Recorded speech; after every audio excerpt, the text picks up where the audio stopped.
Hello and welcome to another weekend of the Punters Guide. Looking forward to the action this weekend at Haydock, Beverley and Chester in front of the ITV cameras. And always, Jason Weaver has joined us to preview the racing. Is it fair to say, although we've got Greek racing this weekend, Jason, is it fair to say there's a little bit of a lull with Classics last weekend, the Derby and the Oaks to come next weekend, and of course Royal Ascot on the horizon? Yeah, I think it's a fair point. However, as we work our way through the cards, there are a few horses on show that were sort of throwing their hand into the ring as far as the classics were concerned. So I think that not only ground dependent, I think we can go with a little bit of a class angle as far as the racing is concerned for Saturday. I really like it. I think it's a great card through all the different tracks. It certainly is. We want to start at Haydock. Before we do, obviously we raced there last weekend, and while they were walking home, weren't they? It'd be slightly quicker this weekend, and they'd be drying out throughout the week. But you'd still be looking for those horses that like to get the toe in. Oh yeah, it'll be a test, no question. It's funny. I was speaking about it last week. Newmarket, where I'm based, it's chalk based, so it drains that much quicker. And so the ground quickens up, and someone was trying to explain it about the soil. So at Haydock, it has a much more dense feel about it. And so the water sits in the track and just makes it that much harder to go through. So listen, soft ground will definitely be to the fore, soft ground form. Yeah, I think it's lake-based, isn't it, Haydock? It's very rarely quick up there. We'll start with the 145 then, which is a 6-furlong handicap on the straight course. And a lot of these will have no issues with the ground condition. True Mason down the bottom likes them. Punchbowl Flyer, one on heavy ground at Windsor. He gets to get his toe in as well. Bielsa ran really well when we saw him at York when well fancied. It's one of those sprints. Is it a case of whose turn is it this weekend? Yeah, I think so. Bielsa will be top of the pack for loads of people. Good return run. It was an okay effort up behind Mr. Lupton. I mean, they say that he got checked late in the day, but he wasn't going to win at that particular time. So lots of these are on top of each other. I actually like a little horse down the bottom who gets a change of rider. Joe Fanning gets on board Show Me, Show Me. Now, he's got 8 stone 4. Everybody thinks that's the minimum. Every jockey gets £3 now allowance. No saunas allowed. So it's up to 8 stone 7 as far as he is concerned. Pretty easy for Joe to get down to. His form in the super sprint is as good as anything in the lineup. I mean, I know you've got to go back. Little bit of a time in the wilderness in his 3-year-old career, but he starts life on a mark of 78.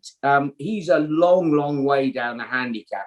£23 below his pomp. Ground won't be an issue. Joe Fanning on board, ran well at Doncaster last time. He's a massive price in the opener. Yeah, show me then. He's on to a winner silks in that 145. We move on to Beverley then, the Hillary Needler at 2:00, and these juvenile fillies maybe having an eye on the Queen Mary with the Albany at Royal Ascot potentially if they take this. And the two that caught my eye were the 2 course and distance winners. However, they're drawn on 10 and 11 right on the outside. Lady Ayrson and particularly Hester Prynne, who got it all wrong last time out, but looked very strong at the line and will no doubt have learned plenty from that debut. Yeah, I mean, just looking at jockey bookings again, Hester Prynne is in here. Cam Hardy rides. Danny Tudhope has gone to Catterick. Gives you a little bit of an eye-opener as far as the riders are concerned. Jazzy Princess, Robert Cowell won this with Chica La Habana back in 2017, and Prince of Lear for the Cool Silk Partnership won the Brian Yeardley Continental that we'll get on to a little bit later on. I've been given the heads up. One of those who's likely to appreciate a little bit more time further down the line. So we'll be looking elsewhere. I don't think that the form is that strong with the horses that have gone and won. I know that it's an advantage, £7 advantage, if you like. And the Johnson team are not hot at the moment. They wouldn't get any lower than around about a 3 to 8% strike rate at the moment, especially with the juveniles. But they won this race with the traction back in 2003. They are creatures of habit. Johnson runs Jilly Cooper in here, well named, £28,000 she costs as a yearling. And I think this is absolutely set up for an upset as far as the market is concerned. I'll be going with one of the debutants down the bottom, Jilly Cooper. Yeah, maybe a racy runner then, if it takes after a namesake in the Hilary Needler. Back to Haydock, back to Merseyside for the listed Achilles Stakes over 5 furlongs. And, well, even though it's soft ground, there's going to be no hiding places. They're here. I mean, Glamorous Anna, Ornate, Dubai Station, El Astronaute, they are all going on the B of the bang. This could set it up for a closer, potentially. Yeah, what a great little sprint this is, isn't it? Some of the, we'll talk about it late on in the day and how the jockeys rode as they came up to the line. But El Astronaute, just watch him on the B of the bang, out the lids. When they lower themselves down, you're talking about 500 kilos of horse, literally squatting down on the hocks and out and gone. It's a great thing to watch. I was at Doncaster when Tarbouche won last back end, and he looked very, very good. I didn't think that was a bad return run for him. It's a second try after a wind operation. As you mentioned, all those are going to go flat out. King's Lynn, El Astronaute, they're all on top of each other. Glamorous Anna, I certainly respect her running up behind Lazuli, however you want to call him, at Newmarket when she was out last time. So I think that Tarbouche, he's got form on the ground. Paul Midgley, one of the best sprint academies you can find, and he's right there on the figures. Yeah, Tarbouche then, the top of the Kelly Stakes card. Are you surprised that some of these didn't take in their chance in the Temple last weekend? There's only such a small field. Yeah, possibly. There's certain horses that were finding their feet. The likes of a Dubai Station for Robert Cowell. He bought him out of Carl Burke's. When he ran for him originally at Newmarket, he had 3 in there, and they were the old specialists and this lad. He said he's undoubtedly the most talented sprinter of those particular 3. Looked as if he was travelling quite well at Windsor last time and fell in a hole coming up to the line.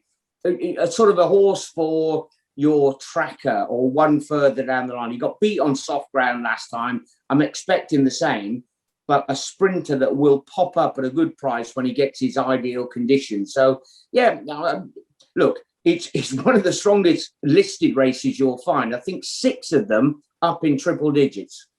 Yes, it's an absolute cracker, isn't it? Over the Flying 5 at Haydock, and I say they're going to go some clip as well. Right, we move just down the road actually to the Rudy for Chester's 240. This is a 7.5 furlong handicap as well. And you mentioned it before in the main minute. You've got that spur, haven't you, to run to the bend, but it's still probably ideal to have a lower draw. But all eyes will be on Boardman, of course, for his wins at Haydock and York so far this season. He's up £10 for that York success, and it's a very, very different kettle of fish.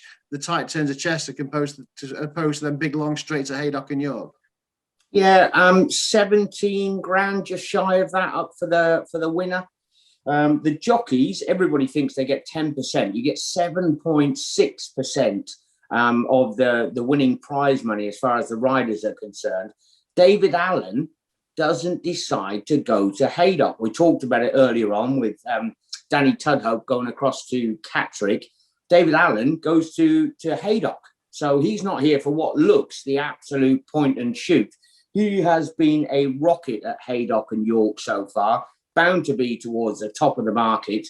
I don't know if it's ground conditions or whatever. He seemed to have acted on anything so far.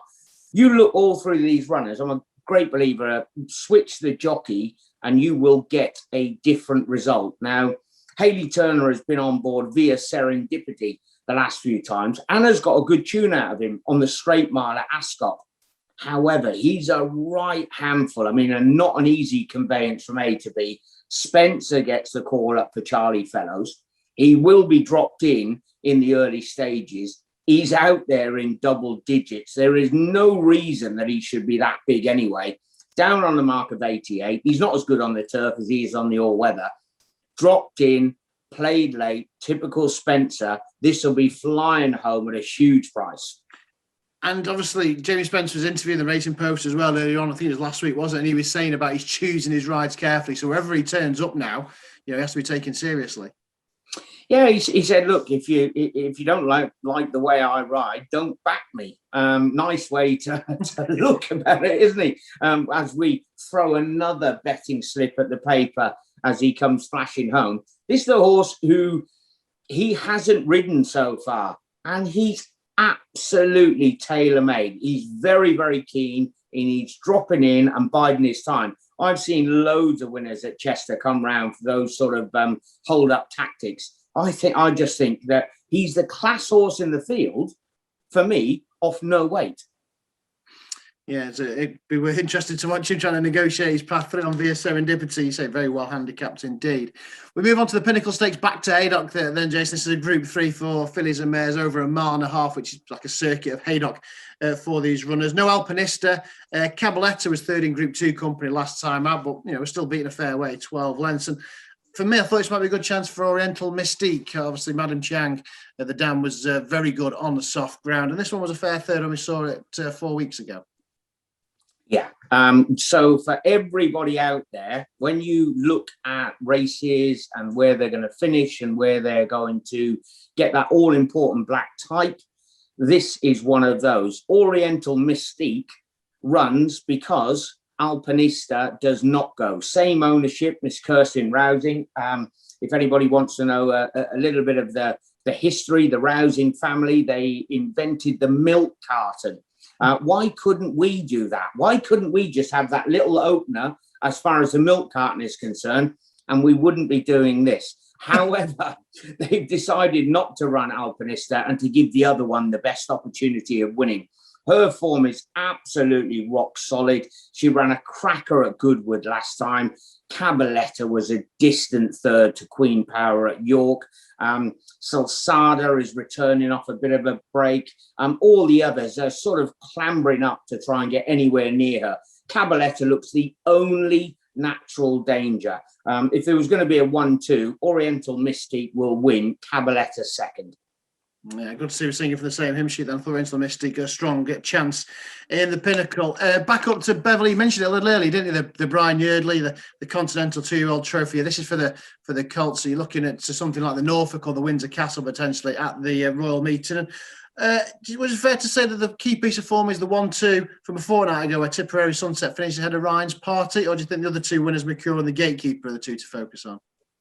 Yeah, I think, obviously important, the 2-year-olds going forward, how they're acting, how they're responding to the racing. Earlier on the card, when we were having a look at Beverley, Prince of Lear, responsible for the Robert Cowell runner, he's the sire of Straits of Moyle in here for Richard Fahey for the Cool Silk Partnership. He won this a good few years ago, Prince of Lear. So definitely, again, watching the trainers who are sort of creatures of habit. The Gatekeeper, now Mark Johnson's team are not operating at the level they should be with the juveniles, but he sent this one down to Newbury last time, travelled like an absolute champion and fell in a hole towards the furlong marker, drops back down to the minimum. I don't think he's one of those that you have to go and force the issue with.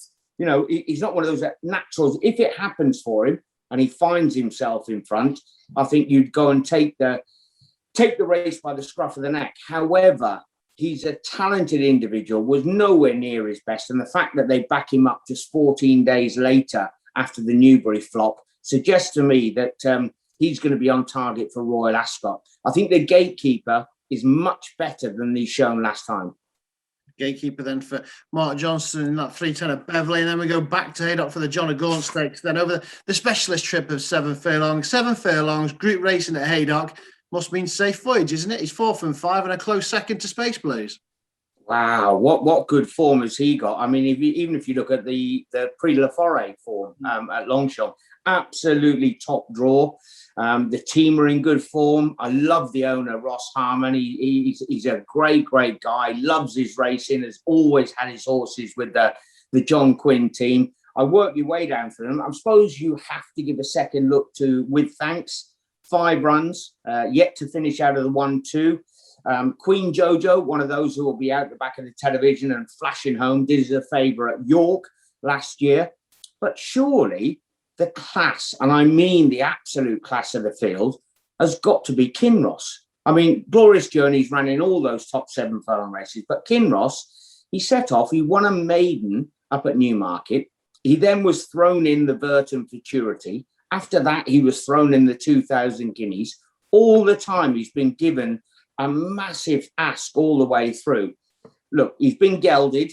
Mark Chan, Dettori goes up to Haydock for 2 rides on a Saturday. The one of them was for Rafe Beckett early on the card at Haydock. Definitely worth a second look. This is the one that Dettori has bothered to get himself out of bed and make the 3-hour journey up to Haydock for. Kinross, a big, big player. Yeah, and he had some fun over in Maidan, didn't he, at the carnival earlier on in the year. So there's 7 races in front of the ITV cameras to look forward to. What would be the idea of the best bet? Have we covered it? Is there something from left field we've not discussed, or is there something you're quite strong on the ITV cameras this weekend?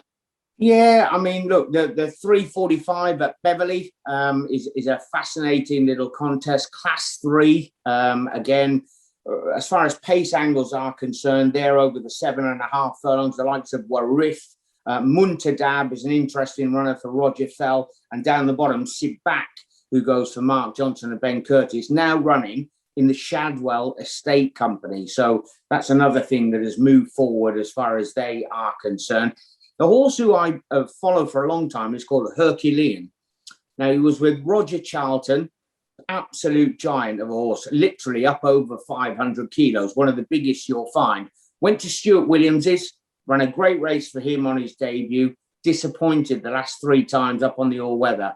Back on the turf, Derek Shaw has ended up with him. Now, he's not straightforward, and he does have a few kinks and quirks and a few things that are not wrong, but he's very, very talented. A mark of 84 underestimates how good he is, and there's every chance that Herculean in the 345 could give you a real good run for your money at Beverley. Yeah, he was well touted, wasn't he, a youngster, and then the Juddmonte silks. I remember him, a big flashy white face and white socks. Well, Herculean then, keep an eye on at a big price in that 345 at Beverley. Before we go, we just give best wishes as well to Rota Ryan, who sadly broke his collarbone in a fall at Wolverhampton on Monday. He was having a great start to the season. Oh, what an absolute shocker. He was a big player as far as the Jockeys Championship was concerned. He was sat in second spot. Everything's going great. He's riding for Ammo Racing, the football agent who owns all those horses now. So, and obviously George Bowie. So there is a possibility, though. I mean, I work with the bald idiot, don't I, Luke Harvey, and he managed to break his collarbones on numerous occasions and bounce back. So hopefully Rosser can do exactly the same. But yeah, a bit of a shocker as far as he is concerned. And when we were talking early on, show me in the 145 at Haydock, I think he might get us off to a flyer, Matt. He's one of those. He loves the ground. He wants 7 furlongs. It's 6 on bottomless. Perfect. Yeah, fingers crossed for Show Me then. And a decent price, some nice price contenders there, fingers crossed. We've pointed you in the direction of a few winners this weekend. Looking forward to the action. Haydock, Chester and Beverley all in front of the ITV cameras. Thanks to Jason once again for joining us. Next time we speak to him, we'll be looking ahead to the Oaks and the Derby at Epsom next week. Enjoy the action this weekend. Wherever you're backing, as always, please gamble responsibly.